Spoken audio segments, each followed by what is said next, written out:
हाँ, तो हम देखेंगे अध्याय 4 धातु और अधातु। कक्षा 8वीं में अध्याय 3 पढ़ी थी, रेशों से वस्त्र तक। अब पढ़ेंगे पदार्थ, धातु और अधातु। तो अध्याय 4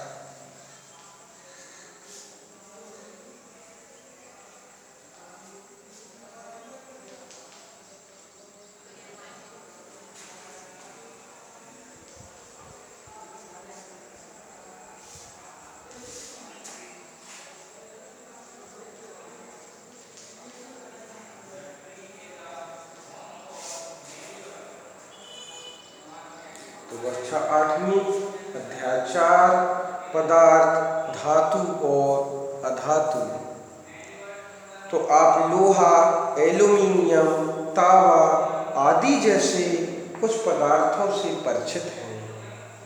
कुछ पदार्थ सारणी 4.1 में दिए गए हैं, जैसे आयरन, कोयला, सल्फर, एल्यूमीनियम, कॉपर। क्या आप उन पदार्थों के नाम बता सकते हैं जो धातु हैं? सारणी 4.1 में विशेष पदार्थ, धातु और अधातु और अधातुओं से अंतर उनके भौतिक रासायनिक गुणधर्म के आधार पर किया जा सकता है। स्मरण करिए कि चमक और कठोरता भौतिक गुणधर्म है। जो धातुओं की चमक और कठोरता जो देखी जाती है वह उसके भौतिक गुणधर्म माने जाते हैं। धातुओं और अधातुओं के भौतिक गुण। क्या आप लोहार को लोहे के टुकड़े अथवा लोहे से निर्मित वस्तु जैसे फावड़ा, बेलचा, कुल्हाड़ी आदि को पीटते हुए देखा है? क्या इन वस्तुओं को पीटने पर आप उनके आकार में कोई परिवर्तन पाते हैं? क्या कोयले के टुकड़े को पीटने पर भी वैसे ही परिवर्तन की अपेक्षा करते हैं? आपने देखा कि लोहे की कील और एल्यूमीनियम के तार को पीटने पर उनका आकार परिवर्तित हो गया। लोहे की कील या एल्यूमीनियम के तार को यदि उनको पीटा जाता है तो उसके आकार में परिवर्तन हो जाता है। यदि उन्हें अधिक शक्ति से पीटा जाए तो उन्हें शीट में परिवर्तित किया जा सकता है, और यदि उनको और अधिक आकार में मतलब अधिक रूप से पीटा जाता है अधिक शक्ति से, तो उसको चद्दर के रूपों में बनाया जा सकता है, शीट बना सकते हैं। आप संभवतः मिठाइयों को सजाने के लिए उपयोग में लाए जाने वाले चांदी के वर्क से भी परिचित होंगे। मतलब मिठाइयों के ऊपर चांदी का पतला परत चढ़ा दी जाती है, वो चांदी का वर्क कहलाता है। आप एल्यूमीनियम, पन्नी, वर्णिका द्वारा खाद्य सामग्री को लपेटने के उपयोग में भी अवश्य परिचित होंगे।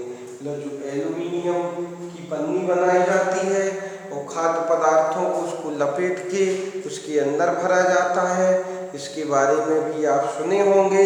धातुओं का गुण जिनके कारण उन्हें पीट कर शीट में परिवर्तित किया जा सकता है, आघात वर्धनीयता कहलाता है। तो धातुओं का वह गुणधर्म जिसको पीट कर उसकी पतली पतली चद्दर बनाई जा सकती है, धातु के उस गुणधर्म को आघात वर्धनीयता कहलाता है। यह धातुओं का अभिलाक्षणिक गुण है। जैसा आपने देखा होगा, कोयले और पेंसिल लेड जैसे पदार्थ का यह गुण प्रदर्शित नहीं करते। क्या हम उन्हें धातु कह सकते हैं? क्या आप बिना प्लास्टिक या लकड़ी के हत्थे वाले गर्म धातु के पात्र को स्वयं को बिना आघात पहुंचाए पकड़ सकते हैं? शायद नहीं। क्यों? कुछ अन्य अनुभवों की सूची बनाने का प्रयास करिए जिसमें एक लकड़ी या प्लास्टिक का हत्था आपको घायल होने से बचाता है। जब आप गर्म वस्तुओं को पकड़ते हैं तो इन अनुभवों के आधार पर आप लकड़ी और प्लास्टिक द्वारा ऊष्मा के चालन के विषय में क्या कह सकते हैं? क्या एक विद्युत कर्मी को पेचकस से काम करते समय देखा होगा? उसका हत्था किस प्रकार का होता है और क्यों? तो आप एल्यूमीनियम और तांबे की तारों का उपयोग कहाँ देखते हैं? क्या आपने कोयले की तारें देखी हैं? निश्चित रूप से नहीं। मतलब एल्यूमीनियम या तांबे की तारें बनाई जाती हैं क्योंकि वह विद्युत की सुचालक होती हैं। उसमें ऊष्मा का प्रवाह होता है, मतलब ऊष्मा बह सकती है, धारा बह सकती है। आपने पाया कि लोहे की छड़ या कील और तांबे का तार सुचालक है, जबकि गंधक और कोयला सुचालक है। गंधक और कोयला कुचालक होता है। तो धातुओं का वह गुण उन्हें खींचकर तारों के रूप में परिवर्तित किया जा सकता है, तन्यता कहलाता है। मतलब धातुओं का वह गुणधर्म जिस धातु से खींचकर पतले पतले तार बनाए जा सकते हैं, धातु के इस गुणधर्म को तन्यता कहते हैं।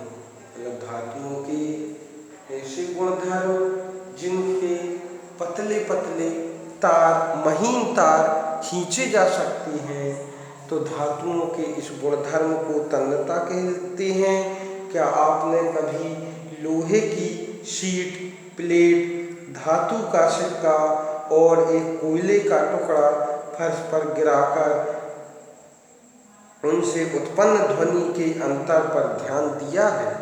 यदि नहीं तो आप प्रयास कर सकते हैं। मतलब कि शीट, प्लेट या धातु का सिक्का और एक कोयला का टुकड़ा दोनों को फर्श पर गिराकर देखेंगे तो उसमें आवाज़ देखेंगे, ध्वनि कैसी उत्पन्न होती है। तो क्या आप ध्वनि में कोई अंतर पाते हैं? क्या आपने मंदिरों में लकड़ी की घंटियाँ देखी हैं? मंदिर में जो घंटी लगाई जाती है लकड़ी की घंटी होती है? नहीं होती, कभी नहीं देखा होगा। क्या आप इसका कारण बता सकते हैं? धातुओं से बनी वस्तुओं को जब कठोर सतह से टकराया जाता है तो एक निनाद ध्वनि उत्पन्न होती है। माना आपके पास दो समान दिखने वाले डिब्बे हैं, मतलब दो डिब्बे हैं, और एक लकड़ी से निर्मित और दूसरा धातु से। एक लकड़ी से बना हुआ है और एक धातु से। क्या आप दोनों डिब्बों पर चोट करके बता सकते हैं कि कौन सा डिब्बा लकड़ी का बना है और कौन सा डिब्बा धातु का? बता सकते हैं, क्योंकि धातु गायन ध्वनियाँ उत्पन्न करती हैं। गायन ध्वनि उत्पन्न करती हैं, अतः वे ध्वनिक कहलाती हैं। मतलब ऐसी धातुओं का वह गुणधर्म जिसमें एक विशेष प्रकार की ध्वनि उत्पन्न होती है, धातुओं के इस गुणधर्म को ध्वनिक कहते हैं। उक्त क्रियाकलाप करने के पश्चात हम कह सकते हैं कि कुछ पदार्थ कठोर, चमकीले, आघातवर्ध, तन्य, ध्वनिक, ऊष्मा तथा विद्युत के सुचालक होते हैं। मतलब धातुओं में कठोरता पाई जाती है, धातुएं चमकीली होती हैं, धातुओं में आघातवर्धनीता का गुण पाया जाता है, धातुओं में तन्यता का गुण पाया जाता है, मतलब तार खींचे जा सकते हैं, धातुओं में विशेष प्रकार की ध्वनि उत्पन्न होती है, इस गुण को ध्वनिक कहते हैं। धातुएं ऊष्मा और विद्युत की सुचालक होती हैं। तो पदार्थ जिनमें सामान्यतः ये गुण होते हैं वो धातु कहलाते हैं। धातुओं के उदाहरण iron, copper, aluminium, calcium, magnesium इत्यादि। इनके विपरीत कोयले और सल्फर जैसे पदार्थ नरम होते हैं तथा दिखने में मलिन हैं। ये हथौड़े की हल्की चोट से टूटकर चूरा हो जाते हैं, ध्वनिक नहीं है और ऊष्मा तथा विद्युत के कुछ अलग होते हैं। इसमें ध्वनि भी नहीं पाई जाती है, उनकी पतली चद्दर भी नहीं बनाई जा सकती है, उनको पीटने पर ऐसी पतली चूरण बना जाते हैं और इसमें ऊष्मा और विद्युत के कुछ अलग होते हैं। ये पदार्थ अधातु कहलाते हैं। अधातुओं के उदाहरण हैं सल्फर, कार्बन, ऑक्सीजन, फास्फोरस इत्यादि। अब हम सोडियम और पोटेशियम धातु नरम होती है। सोडियम और पोटेशियम जो धातु होती है बहुत नरम होती है। उन्हें हम चाकू से, चाकू होते जैसे मिठाई काट देते हैं, ऐसे चाकू से उसको काटा जा सकता है।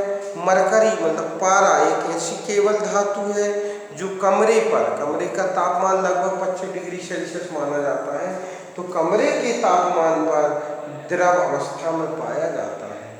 क्योंकि धातु है तो मतलब सिर्फ एक अपवाद है यह धातु का कि जो कमरे के ताप पर द्रवावस्था में पाई जाती है। और पोटेशियम और सोडियम इतनी नरम धातु है कि उसको चाकू से काटा जा सकता है। फिर हम कल देखेंगे धातुओं और अधातुओं के रासायनिक गुणधर्म।